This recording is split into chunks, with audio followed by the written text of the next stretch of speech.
Hello dear students, आज मैं आप लोगों को हिस्ट्री के कुछ वीवीआई ऑब्जेक्टिव बताने जा रही हूँ जो हर बार बोर्ड एग्जाम में पूछे जाते हैं।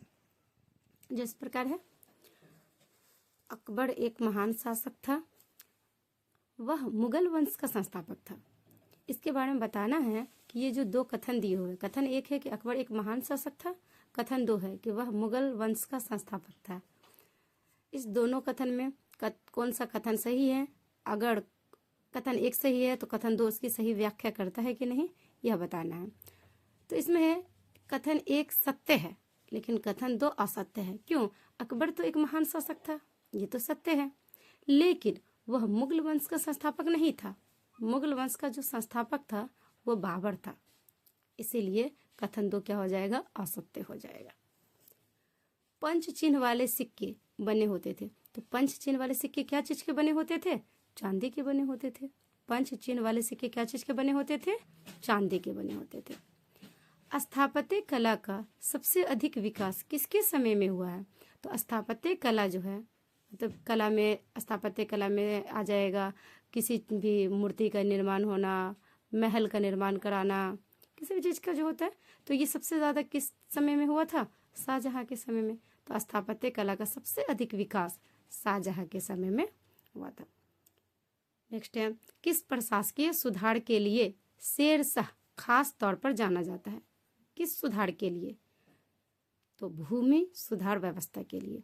शेर शाह सबसे ज्यादा जो जाने जाते हैं वो भूमि सुधार व्यवस्था के लिए जाने जाते हैं। नेक्स्ट है, दीवान ए अशरफ का अर्थ है। दीवान ए अशरफ का अर्थ है, तो दीवान ए अशरफ का अर्थ होता है राजस्व विभाग का अध्यक्ष। दीवान ए अशरफ किसको कहा जाता है? इसका क्या अर्थ होता है?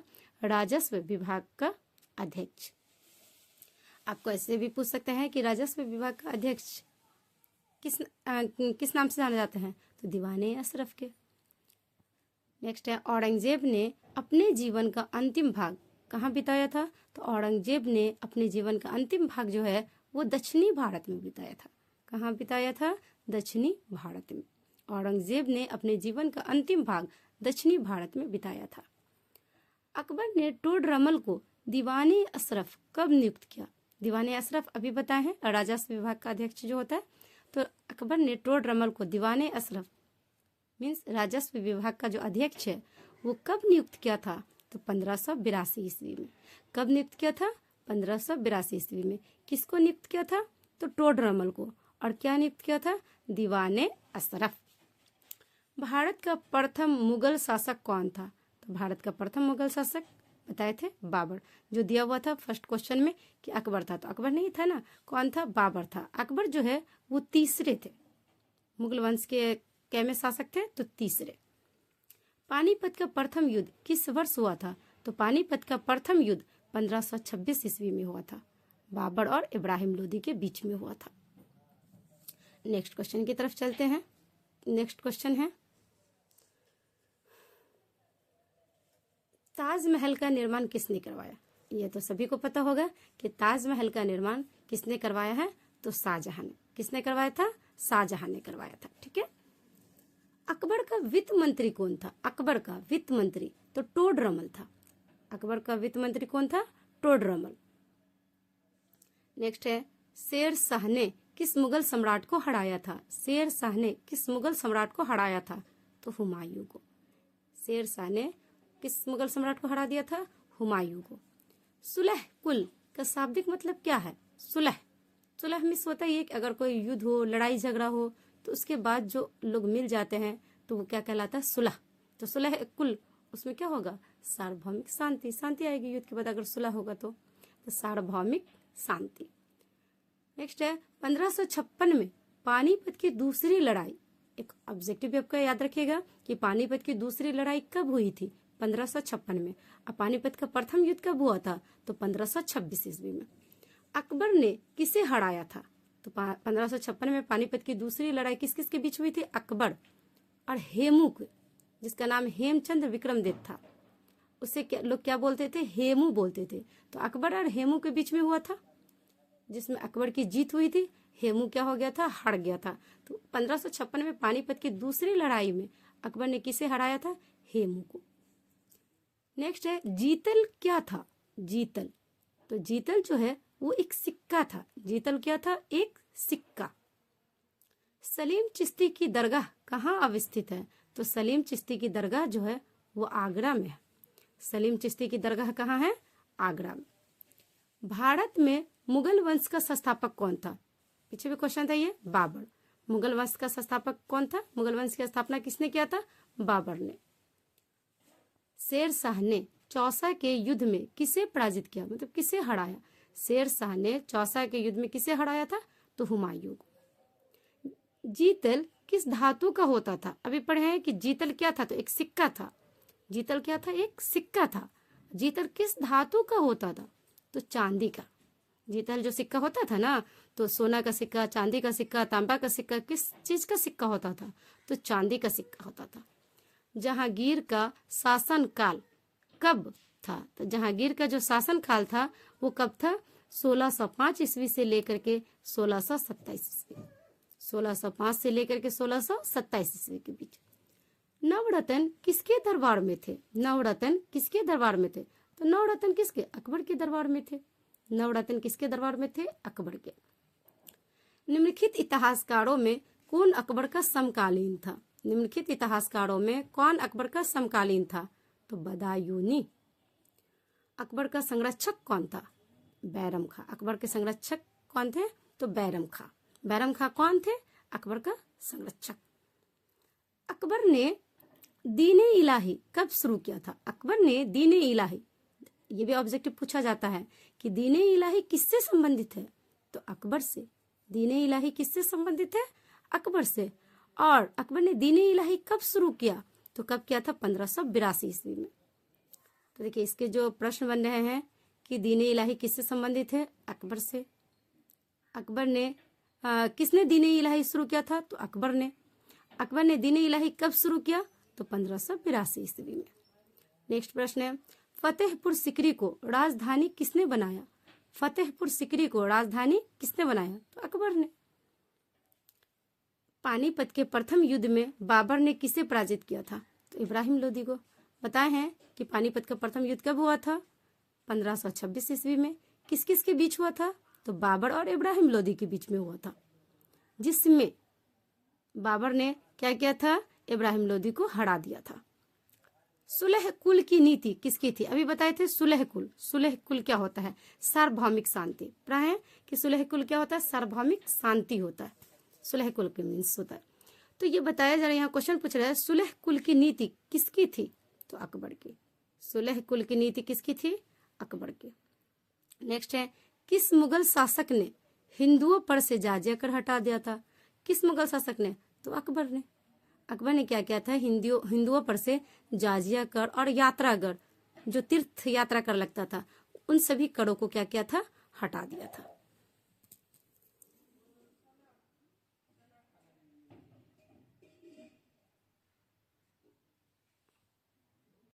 गुलबदन बेगम ने किसके आग्रह पर हुमायूंनामा लिखा, अकबर के। बादशाहनामा किसने लिखा है, तो बादशाहनामा अब्दुल हमीद लाहौरी ने लिखा है। बादशाहनामा किसने लिखा है, अब्दुल हमीद लाहौरी ने। आलमगीर के नाम से कौन सा मुगल बादशाह जाना जाता था, तो औरंगजेब। औरंगजेब को जो है किस नाम से और जाना जाता था, तो आलमगीर के नाम से जाना जाता था।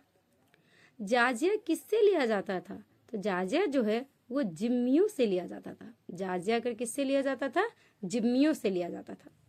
दीने इलाही किससे संबंधित है, अकबर से। ये कितनी बार ये प्रश्न पूछा गया है, 2013 में, 14 में, 16 में, 17 में, 18 में, 23 में। पीछे भी बताए थे कि दीने इलाही किससे संबंधित है, अकबर से संबंधित है। किससे संबंधित है, अकबर से। दीने इलाही किससे संबंधित है, अकबर से संबंधित है। और दीने इलाही जो है अकबर ने कब ये किया था, 1582 ईस्वी में। भारत का अंतिम मुगल शासक कौन था, भारत का अंतिम मुगल शासक कौन था, बहादुर शाह जफर। यह प्रश्न में देखिए कितनी बार पूछा गया है वो एग्जाम में। ताजमहल किस नदी के किनारे है, ताजमहल बताए थे कि उसका निर्माण किसने करवाया था, शाहजहां ने। तो ताजमहल किस नदी के किनारे है, तो यमुना के। दिल्ली किस नदी के किनारे स्थित है, तो दिल्ली भी यमुना नदी के किनारे स्थित है। अकबर के राज में राजस्व व्यवस्था किसके हाथ में था? तो टोडरमल के, क्योंकि जो दीवाने अशरफ थे, जो राजस्व व्यवस्था अध्यक्ष थे, वो कौन थे? टोडरमल ही थे। तो राजस्व व्यवस्था किसके हाथ में थी? टोडरमल के। ईस्ट इंडिया कंपनी को बंगाल की दीवानी किसने प्रदान की? तो ईस्ट इंडिया कंपनी को बंगाल की दीवानी शाह आलम द्वितीय ने की। नज्म उल बहरीन की रचना किसने की? तो नज्म उल बहरीन की जो रचना है वो दा सिकोह ने किया था। दाड़ा सिकोह ने। किस ग्रंथ में आदम से लेकर अकबर के काल तक का इतिहास मिलता है? अकबरनामा। किसमें? अकबरनामा में। अकबरनामा में आदम से लेकर अकबर के काल तक का इतिहास मिलता है।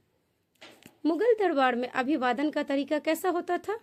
तो कॉर्निश हुआ करता था, सिजदा हुआ करता था, पाइबोस हुआ करता था। तो इनमें से सभी। भारत का प्रथम मुगल सम्राट कौन था? तो बाबर ही।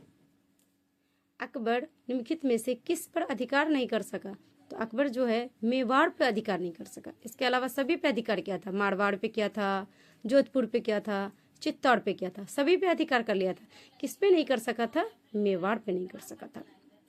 तुजू के बाबरी के लेखक कौन है? तुजू के बाबरी के लेखक बाबर है।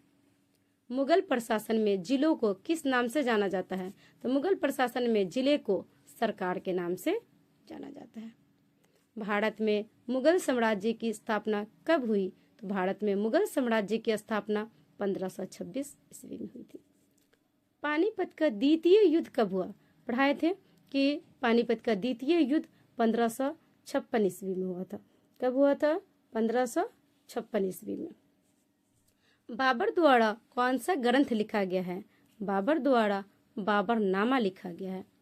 जहांगीर कब शासक बना? तो जहांगीर 1605 ईस्वी में शासक बना।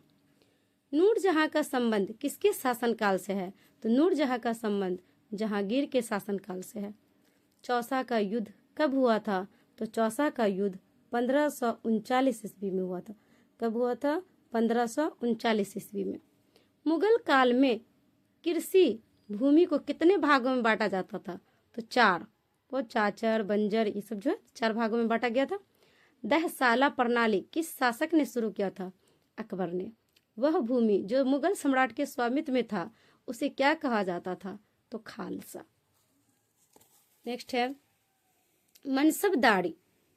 मनसबदारी प्रणाली में जात और सवार पद की शुरुआत किसने की? तो अकबर ने किया था। किसने किया था? अकबर ने किया था। जात और सवार। शेरशाह ने किस सिक्के को जारी किया? तो मोहर को भी, रुपया को भी, दाम को भी, सभी को किया था, पन को नहीं किया था सिर्फ। अकबर ने धार्मिक यात्रा कर किस वर्ष समाप्त कर दिया? तो 1563 ईस्वी में। शेरशाह का मकबरा कहाँ है? तो शेरशाह का मकबरा सासाराम में। मुंतखब उल लुबाब किसकी रचना है? मुंतखब उल लुबाब खाफी खां की रचना है। इकबाल नामा ए जहांगीरी के लेखक कौन है? तो वो है मोतमिद खां। उश्र क्या था? उश्र भूमि कर था। जो टैक्स दिया जाता था ना, वो उश्र क्या कहलाता था? भूमि कर। मुगल चित्रकला किसके समय चरम उत्कर्ष पर थी? तो मुगल चित्रकला जो है सबसे ज्यादा जहांगीर के समय में। तबकाते अकबरी किसकी रचना है? तबकाते अकबरी निजामुद्दीन अहमद की रचना है। गुरु गोविंद सिंह का जन्म कहाँ हुआ था?